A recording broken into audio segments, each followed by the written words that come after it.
Developing a nonviolent approach to conflict resolution. Brazilian Jiu-Jitsu teaches practitioners to be aware of their environment, the situations around them, allowing them to de-escalate tensions before they become physical. And that's spot on, right? Yeah. Like, I think after you do jiu-jitsu for a while, once your ego's crushed, but you start getting that confidence in yourself on handling yourself in uncomfortable situations. Yeah. I just think you're more at peace, which means when you're out in town or you're out in public and, you got some jerk or, you're at a Seahawks game and all the fans are assholes. It's just easier to accept. And, you just know what not what environment you want to be in, what environment you don't want to be in, and, Yeah. and who you want to be surrounded by. Completely agree. We mentioned this before we started recording about how Brazilian Jiu-Jitsu or just training martial arts in general. I think John hit it nail on the head with the humbling part. Brazilian Jiu-Jitsu constantly humbles you.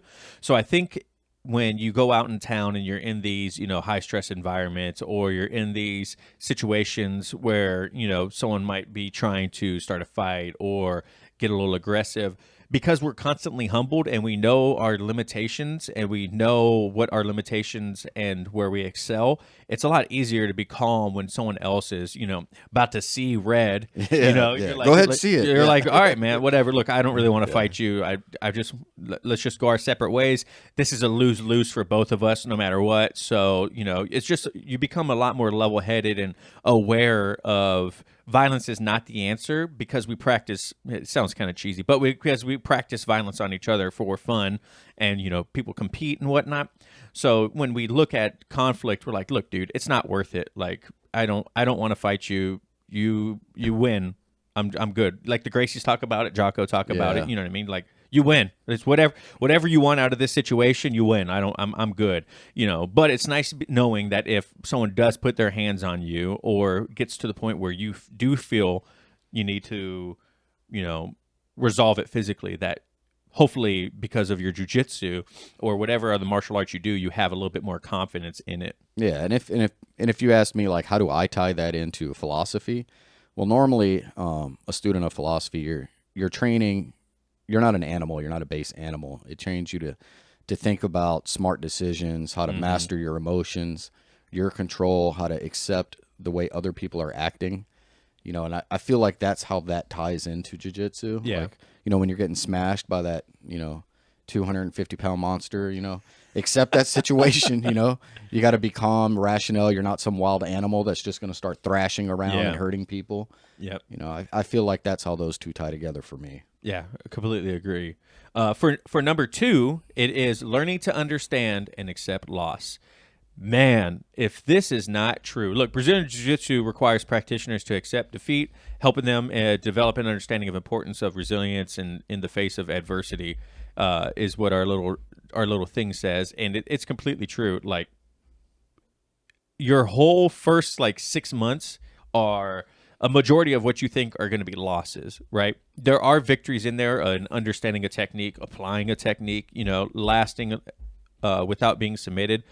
Those are all victories, but you definitely, for the typical person that isn't like a former D1 wrestler or a natural athlete, it's typically a lot of loss, a lot of not understanding what's going on. And man, you build a resilience to failure. Like, you learn to just accept it. Now, that's not to say everyone's perfect. I still go through when I lose, whether it's I get submitted by someone or I can't get a technique and I feel like I really am trying my hardest. We're not perfect. I still have those moments. John still has those moments. Everyone still has those moments where loss sucks and you're like, gosh, dang it, man. Like, this sucks. But I think because you're so used to losing, you're already approaching it at a different perspective than when you first started. Yeah, and I mean, honestly, Excuse me. I think that loss will change for you, the longer you do it. Like, for me, Yeah. I don't know. I think I probably had that mentality for 2 years. I didn't want to get submitted. That was a loss. But then you come to the realization when you're playing that way or you're learning that way, you're not really putting yourself out there and trying techniques that you wouldn't normally, because you're being so defensive. Yeah. And that's really where the loss happens. You're losing out on those opportunities with that fear of, I'm going to get submitted and I'm going to lose. Yeah. And your views of what losing also change. You know what I mean? Like it's kind of like you used to think like getting submitted is a loss. Right. I don't really see that as a loss anymore unless it's, me really trying hard and I get submitted. But one thing that it goes into also is, where are you losing? Are you losing in competition, or are you losing in class? Because there's not really losing in class. Right. You know what I mean? I think that's a very big thing that people kind of get focused on too much at the beginning of their journey. Like they go to class and they don't submit anyone, they get submitted the whole time, or they get crushed, or whatever their scenario is, and they view that as a loss. But it's not, because you're in the training room, you're learning jiu-jitsu, you're trying to better yourself. Those aren't losses, okay? The training room doesn't really, it matters, and you want to be successful in training, but you shouldn't take it as win or lose. Like, it's more of like a success or learning. Did you do something successful? Did you apply a technique and get it? That's awesome. Did you not do it? Well, okay, why didn't it work? Just learn to accept loss in the sense of, you're not going to be perfect. You're not going to have these victories that you think you're gonna, but you're gonna build so much resilience from it. And it goes into life too, right? Yeah, I think, tying that into philosophy, like you said, tying that into life, people have loved ones that die, friends that die. You have loss all through your personal life. And, normally when that happens, you sit back and you reflect on that individual, what they meant to you, the important parts they had in your life.